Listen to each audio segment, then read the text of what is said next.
এই তুমি বিছনা উঠেছো কেন? মিল্কি, এই তোমার বিছনা ওঠা নিষেধ না? বলো, বিছনায় উঠেছো কেন? নামবা, নামো, শিগগির নামো, নামো। হ্যাঁ, কেন উঠেছো বিছানায়? বলো, শিগগির নামো।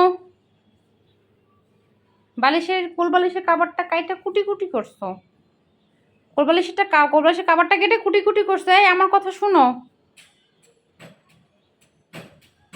পাত্তাই দিতেছো না। হ্যাঁ নামো, বাইরে শব্দ হচ্ছে, শিগগির ভাও আসছে, ভাও, হ্যাঁ হ্যাঁ, ভাও এসেছে, ভাও, নামো। এই যে এই যে চাদরটা ফুটা করে ফেলছে এর মধ্যে। হুম, ইস, ওরে লাভ, ওরে লাভ। এই মেয়ে, এই মোটি,